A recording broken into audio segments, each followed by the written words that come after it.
não se faça exatamente necessário falar muita coisa a respeito da chamada do profeta Eliseu, até porque isso não é propriamente o nosso assunto. Mas você sabe que o profeta Elias, que foi um expoente, teve um ministério muito respeitado, muito tremendo, muito frutífero.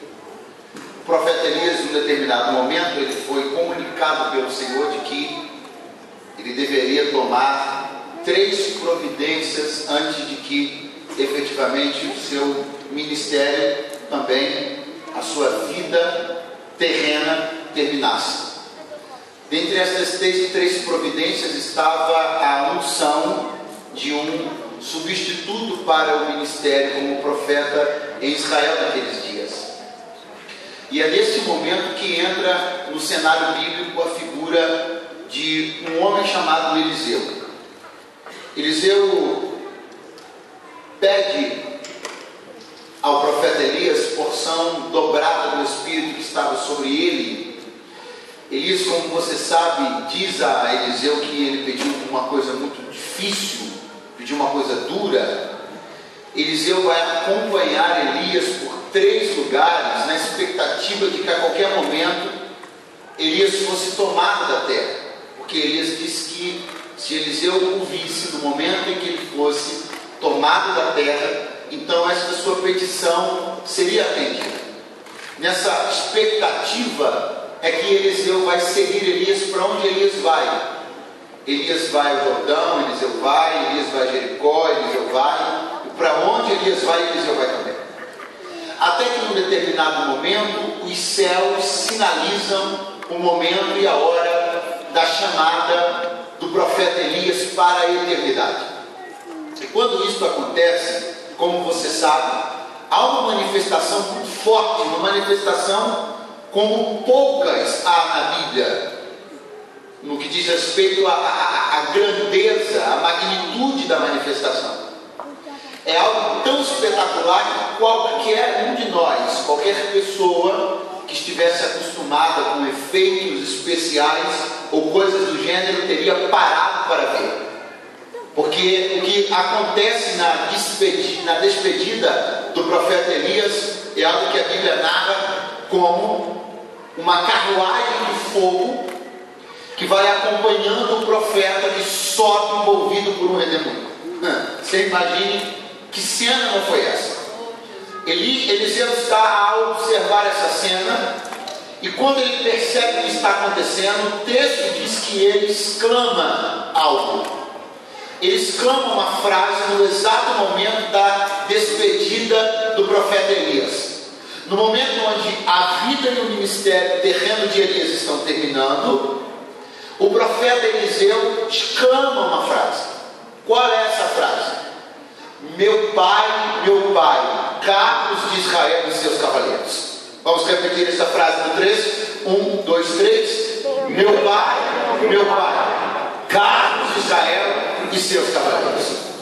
É uma exclamação, e essa exclamação ela marca o momento do desfecho do ministério de Elias. Essa exclamação marca o fim da vida terrena de Elias e o começo da sua vida na eternidade.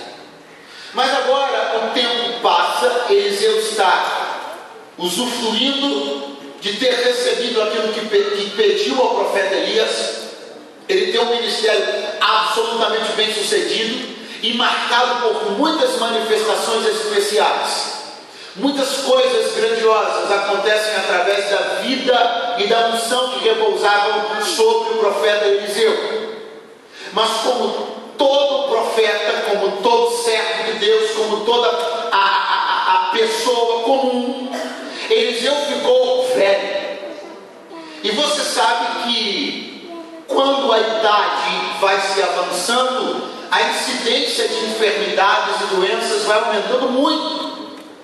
E Eliseu, segundo diz o texto, no capítulo 13, verso 14, estava da doença de que iria morrer. O profeta Eliseu está dentro de sua casa, claramente já sem condições de exercer o seu ministério fora da sua casa, andando para um lado, andando para o outro, liderando escolas de profetas e fazendo coisas desse tipo. Mas isso não significa, isso não quer dizer que ele tem menos graça, menos poder ou menos unção. Seu corpo está velho, mas o seu espírito ainda está robusto diante da presença de Deus. Glória a Deus. E Eliseu será visitado no seu leito de enfermidade pelo rei de Israel. E a Bíblia diz que Jeoás vai entrar pelas portas da casa de Eliseu. A Bíblia diz que Jeoás vai entrar no quarto de Eliseu. E eu não sei exatamente qual foi a visão que Jeoás teve. Eu não vou saber dizer exatamente o que ele viu, mas eu posso entender o que ele viu com base em uma experiência ou algumas experiências que eu já tive e que provavelmente você já teve também. Sobre qual experiência eu estou falando? O que Jeoás está vendo, a experiência que ele está vivendo é de visitar alguém que está próximo de morrer. Alguém aqui de nós, ou provavelmente quase todos nós, já tivemos algum dia a experiência de chegar na casa de alguém ou no hospital, olhar para a pessoa e ter a nítida impressão de que não se demorarão muitos dias e Deus vai chamar aquela pessoa. Quem aqui já teve esta experiência? A gente faz uma oração, a gente se alegra, a gente canta, a gente fica ali, né? A gente vê às vezes a pessoa fazendo planos, a gente vê às vezes a pessoa dizendo o que vai fazer no ano que vem, e a gente fica pensando, meu Deus, mas será? Eu estou achando que não vai chegar no ano que vem. O aspecto físico de um doente diz muito, ou pode dizer muito a respeito da sua longevidade, ou a respeito da proximidade da sua morte. E é isso que eu estou vendo acontecer no cenário descrito nos versos 14, no verso 14 do capítulo 13. O rei Jeoás está entrando e está detectando com muita facilidade que o estado de Eliseu é grave, que a doença está avançada, que a doença lhe prejudicou o aspecto físico, que a doença lhe emagreceu, lhe desnutriu, que a doença lhe causou a perda da vivacidade no olhar, que é algo tão importante na cultura oriental. Eu estou percebendo que Jeoás não precisa de um exame. Ele não precisa submeter o velho profeta a uma ressonância magnética. Ele não precisa submeter ao profeta a qualquer outro tipo de análise clínica. É claro, está diante dos olhos dele. Eliseu não tem mais muito tempo de vida. Ele está perto de morrer. E a verdade é que quando alguém sente que está perto da morte, é claro, e isso eu digo não porque eu já tenho estado perto da morte alguma vez, mas diante de tantos testemunhos de tantas pessoas que já estiveram perto de gente que esteve perto da morte, que a gente faz uma recapitulação sobre a nossa vida. Se nós já costumamos fazer isso no final de cada ano, que para nós, na nossa cultura ocidental, a gente entende o final de cada ano como o final de uma etapa, como o final de um ciclo. E finais de etapa e de ciclo são bons momentos para fazer um balanço. E a gente, quando chega no dia 30 de dezembro, 20 de dezembro, a gente já começa a pensar no que conseguiu, no que não conseguiu, as lutas que travou, as decepções que viveu, os sonhos que sonhamos, quais realizamos, quais não realizamos. Ei, se nós fazemos um balanço da vida quando o ano está virando, muito mais temos a tendência de fazer o balanço da vida quando percebemos que a vida está acabando. Quem está comigo, diga amém. Amém. Então isso não foge ao profeta Eliseu. Como homem comum, é óbvio que ele está também fazendo uma análise da sua vida. O que fiz? O que vivi? Quantas pessoas abençoei? Será que eu fui tudo aquilo que Deus queria que fosse? Será que eu abençoei tantas pessoas quanto eu gostaria de abençoar? Será que o meu ministério foi tudo aquilo? Eu estou vendo um profeta fazendo uma análise sobre a sua própria vida, mas também estou vendo um homem, que é o rei de Israel, entrar no quarto, ver a cena e liberar uma exclamação. E essa exclamação, ela é muito importante de ser observada, porque percebam o que Jeoás vai dizer ao ver Eliseu. Jeoás vai dizer: meu pai, carros de Israel e seus cavaleiros. que Joás disse? Meu pai, carro de Israel e seus cavaleiros. Isso é familiar a você? Essa expressão é familiar? Essa expressão é familiar? Amém. Eu acabei de lhe dizer, não fazem 10 minutos, que esta expressão marcou o fim da vida e do ministério de Elias. Eu lhe disse que não fazem 10 minutos que essa expressão marcou o fim da vida e do ministério de Elias. E quem foi que disse essa expressão? Eliseu. Agora, Eliseu não é quem diz, Eliseu é quem ouve. Quem diz é Joás. Mas é óbvio que ouvir essa expressão traz a Eliseu, ou melhor, remete Eliseu àquele dia, àquele momento. E você precisa entender que existem coisas que não estão ativas na nossa memória. Existem coisas que a gente não está nem pensando. Existem questões que na verdade a gente não está nem se importando muito, ou não está pensando muito naquilo. Mas existem palavras, existem pessoas, existem situações que parece que são uma chave que ativam o nosso pensamento na direção de algumas coisas. Pastor, o que o Senhor está dizendo? O que eu estou dizendo é que eu estou vendo que agora mais do que nunca Eliseu vai fazer um balanço sobre a sua vida. Por quê?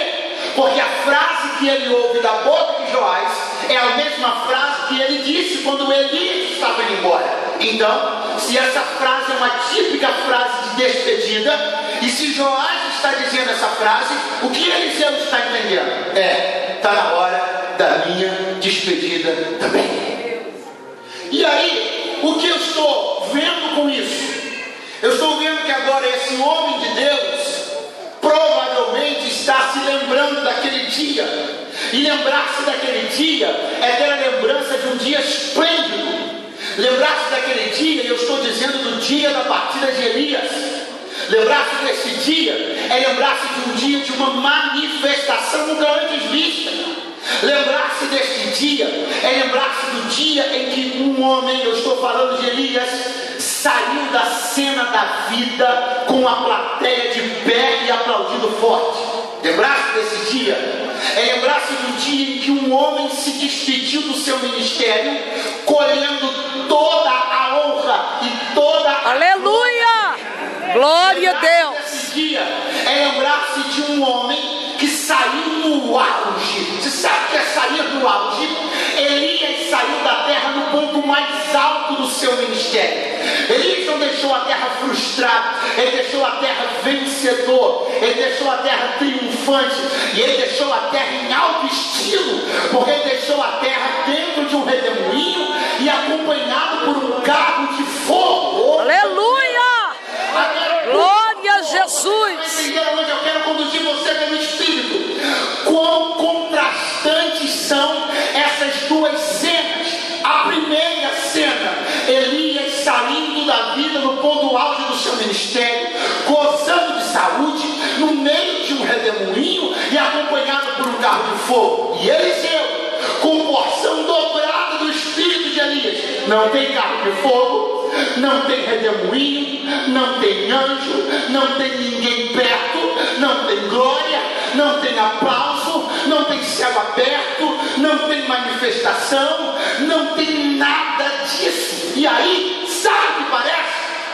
Parece que Eliseu vai olhar para isso e vai se frustrar. Sabe por que eu estou dizendo isso? Porque parece. Sabe por que eu estou dizendo que parece? Porque isso é muito comum. Muitas vezes a gente não se incomoda com a nossa vida até olhar a vida de alguém. Muitas vezes a gente não se incomoda com o carro que tem. Meu Deus, aleluia!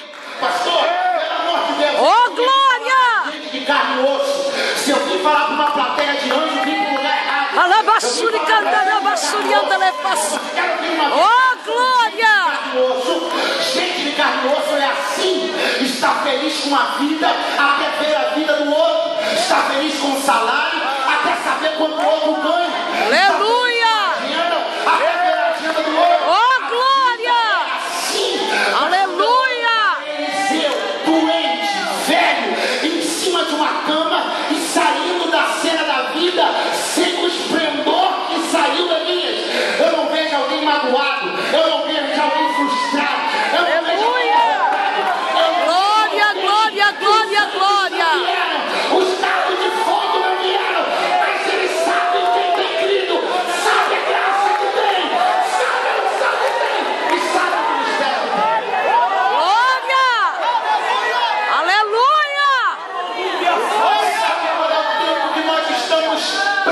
precisamos urgentemente começar a viver o tempo onde eu sei a chamada que tenho, eu sei para que Deus me chamou, eu sei que tenho a graça de Deus, eu sei que tenho a unção de Deus, e tem mais, eu sei que nem para todo mundo Deus manda carro de fogo, que nem para todo mundo Deus manda redemoinho, mas isso não quer dizer que eu seja menos crente, isso não quer dizer que eu seja menos santo, isso não quer dizer nada.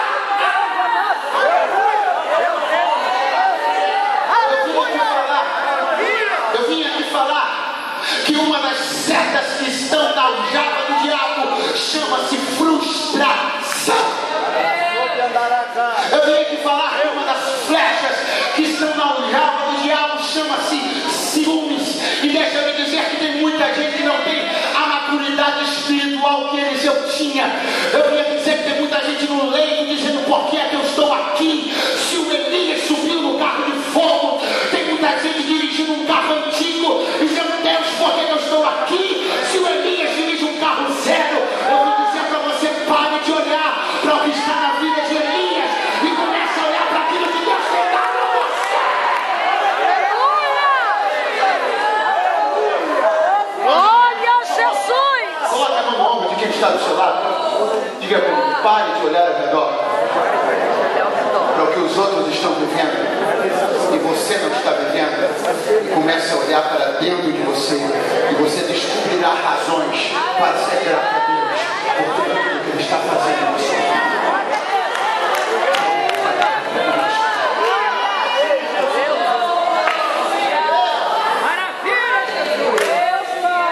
A carro de fogo? Não. A redemoinho? Não. A céu aberto? Não. Há uma partida esplendorosa? Não. Mas há outras coisas. E a gente só o sangue do Cordeiro na nossa vida. Essa obsessão por observar o que acontece na vida do outro tira de nós a capacidade de observar o que está acontecendo na nossa vida. Essa obsessão que nós temos com o carro de fogo que não veio, essa obsessão que nós temos com o redemoinho que não veio, meu irmão, o redemoinho, o carro de fogo eram para Elias. Vamos ver o que era para Eliseu. Porque o fato é que nem tudo que Deus está fazendo na sua vida fará na minha, mas o fato também é que nem tudo que Deus está fazendo na minha fará na sua. Aleluia! Isso não me faz menos crente do que você, e nem faz você mais crente do que eu. Porque quando Deus olha para nós, Ele decide o que vai dar. Para uns carro de fogo, para outros não tem carro de fogo, para uns redemoinho, para outros não tem redemoinho. Só não pode faltar aí a graça, só não pode faltar o Espírito, só não pode faltar a unção. Olha o que está acontecendo aqui. E percebam como alguém que não está setado pela seta do ciúme nem da frustração é capaz de viver o seu ministério com mais intensidade. Perceba o que está acontecendo aqui. Olha só o que a Bíblia está dizendo no verso 13. Eliseu estava doente da doença que morreu, e Jeoás, rei de Israel, desceu a ele. Elias teve carro de fogo? Sim. Elias teve redemoinho na sua partida? Sim. Elias teve uma manifestação sobrenatural na hora do fim da sua vida, no seu ministério? Sim. Mas Elias andou e viveu fugindo dos reis a maior parte da sua vida. Elias nunca foi um homem que teve boas relações, bom trânsito, fluência política. O ministério de Elias foi fantástico, mas o que eu quero dizer com isso, o que eu quero que você entenda com isso, é que algumas coisas não acontecem na minha vida, é verdade, mas existem outras que acontecem que merecem ser notadas. Diga para mim como era a relação de Elias com Acabe e Jezabel. Diga aí, era boa? Você consegue ver Jezabel indo visitar Elias? Você consegue ver Acabe indo visitar Elias? Elias era tocado da presença deles. Elias era perseguido, se escondeu numa caverna com medo. Você sabe qual é o tipo de relação que Jezabel tinha com Elias? Uma relação mais ou menos assim, ó: amanhã tua cabeça não vai estar em cima do pescoço. Era assim. Agora, olha o que a Bíblia está dizendo sobre o profeta, que não teve carro de fogo e nem teve redemoinho. O rei de Israel saiu do seu palácio e foi lá na casa do profeta visitar ele. Eliseu tinha tanto trânsito, tanta fluência política, que você se lembra quando ele chegou lá na casa da Sunamita? O que é que ele mandou perguntar para ela? Pergunta para ela, Geazi, se ela quer que eu fale com o rei sobre algum assunto. Isso é muita máquina, pelo amor de Deus.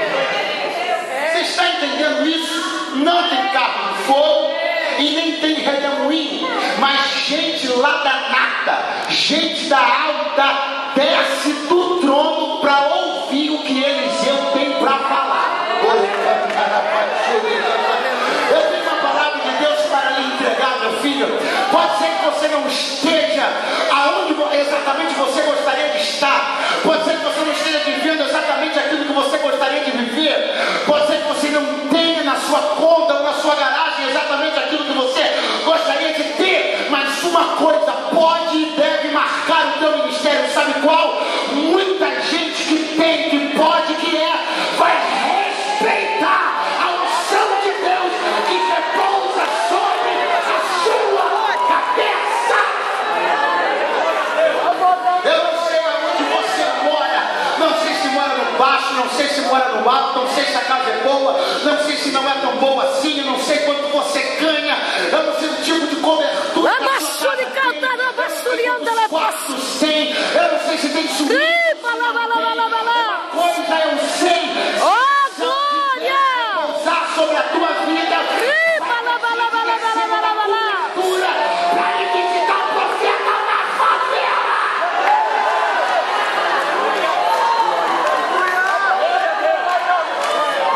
Porque quando um homem de Deus, quando uma mulher de Deus tem a unção de Deus na vida, ele muito mais é procurado do que procura.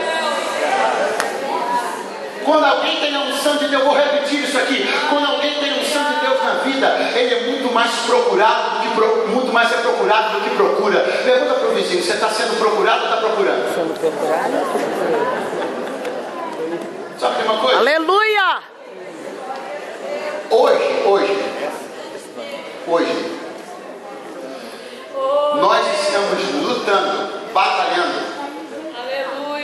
para recuperar o sentido de honra a homens de Deus e mulheres de Deus. E sabe por que nós estamos tendo que lutar? Sabe por que estamos tendo que fazer isso? Porque muita gente enciumada deturpou o conceito de honra aos profetas. Então eu não entendi, mas você vai entender agora. É verdade.